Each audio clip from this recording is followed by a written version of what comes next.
Hey everybody, I'm at the outcrop right now in this little hollow at Turkey Run State Park, and I'm standing back a ways from the outcrop now, looking at it through some trees so you can get an overall view of what this thing looks like. And you should be able to see directly in the center of view right now a big massive sandstone in between those trees. And if I look over to the right, you'll see some thinner beds below it,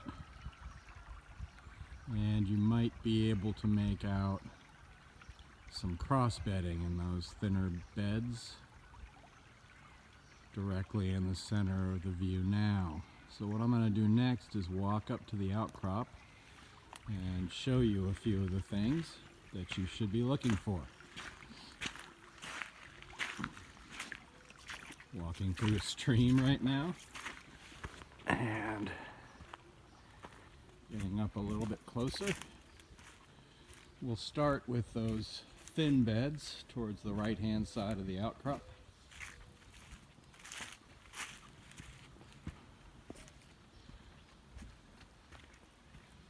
You should be able to see the cross bedding pretty well now.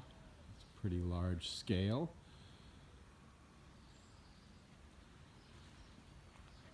And as I approach the far right hand side of the outcrop, we'll look closely at that.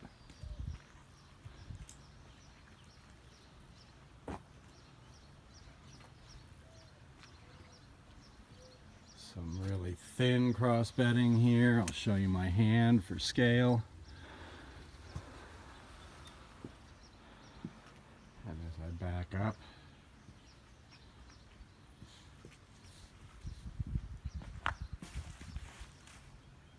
see those beds from a little bit more of a distance.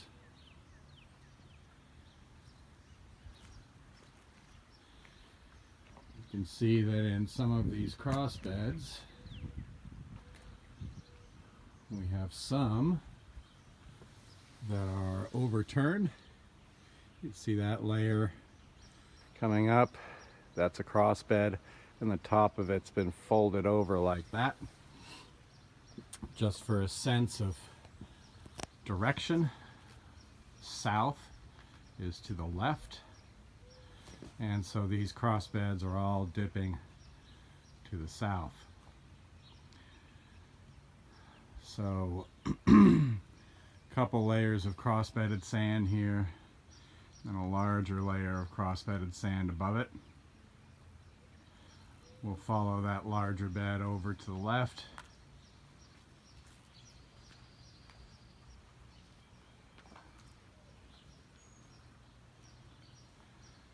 And you can see how big those cross beds are. I will give you a photograph with me in it if I can, to give you something else for scale.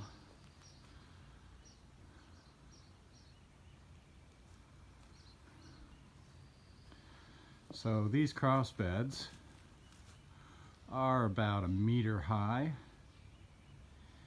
and they are dipping off to the south just like the others.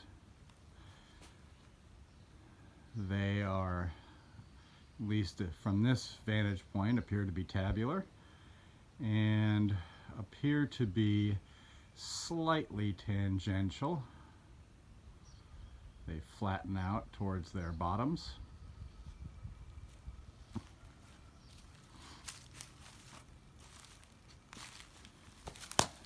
Getting up close to those cross beds now.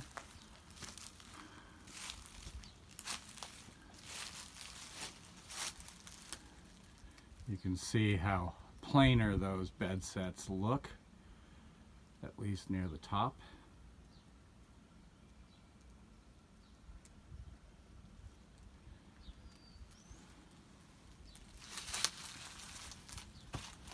Further up is another bed of cross-bedded sand. This one is larger.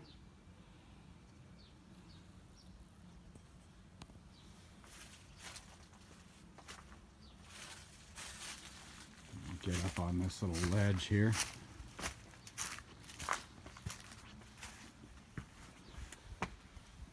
And we'll get up closely to these cross beds and see what they look like up close.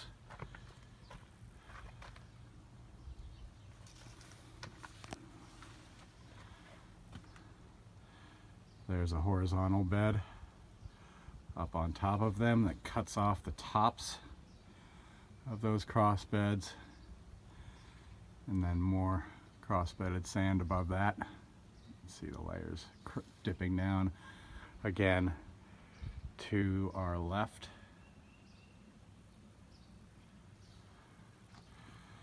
So let's follow this cross-bedded sand off to the right here. Sorry, to the left.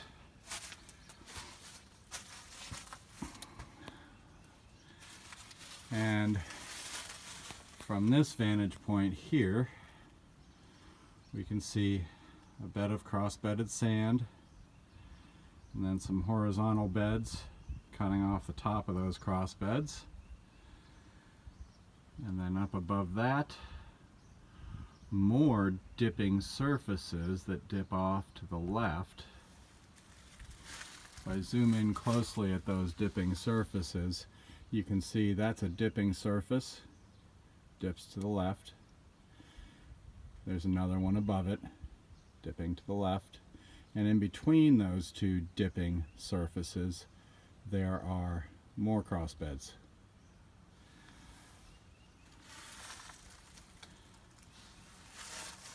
Back up a little bit so you can see that better. So we have a pretty complicated set of surfaces here. Large scale surfaces dipping towards the left, and in between them smaller scale cross beds also dipping to the left.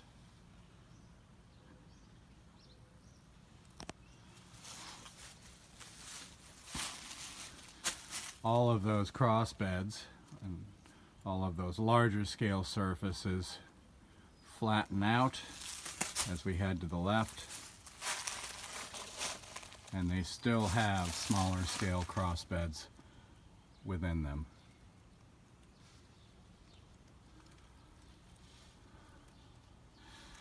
So these larger surfaces here, these that dip to the left and separate intervals of cross-bedded sandstone from each other, are reactivation surfaces. They dip in the same direction as the cross beds, but at a lower angle. And these are the types of surfaces that you would expect to see in an environment where the current is either speeding up and washing out cross beds and then slowing down and producing them again, or where the current is actually changing direction periodically to wash out the dunes that produce the cross beds and then reactivate them again when the current switches the other way.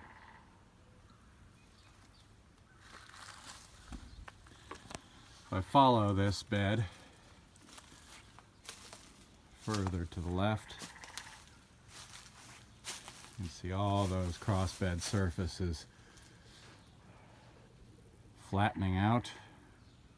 Still some pretty steep crossbeds below them. And then if I go up above, we have what appears to be a massive sandstone sitting above the cross-bedded sandstone.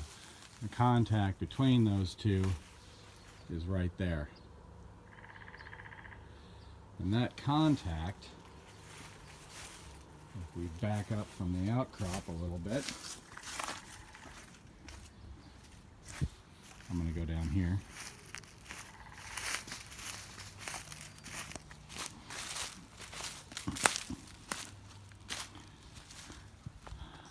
That contact, where this ledge is right here, cuts up through some of the cross beds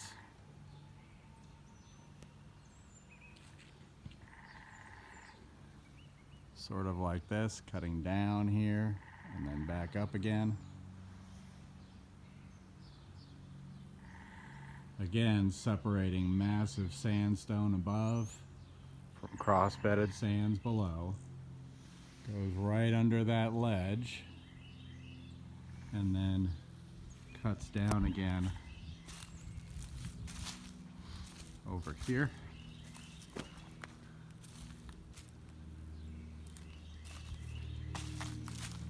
And all of this is just massive sandstone.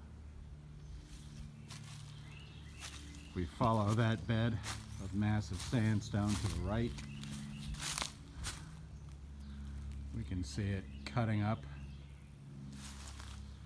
through some of those cross beds right through here. And if we follow it over to the left, we can see it cutting right through here. And over here, the most dramatic surface where it cuts up. Oops, sorry, that's destroying the focus. Where it cuts up through that bed right there. I'll walk you up to that.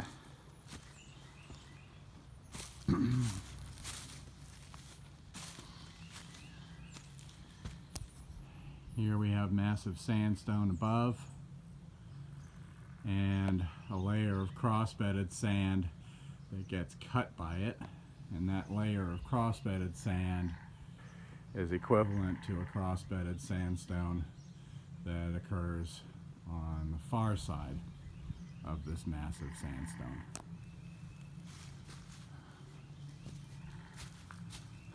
Directly above that surface, you may be able to make out some faint bedding surfaces parallel to the contact in the massive sandstone.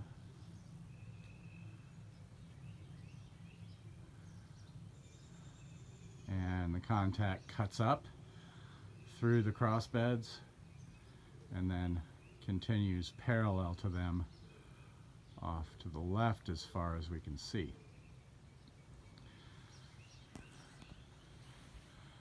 Okay, I'm going to back up again and I'll stop this video and start a new one.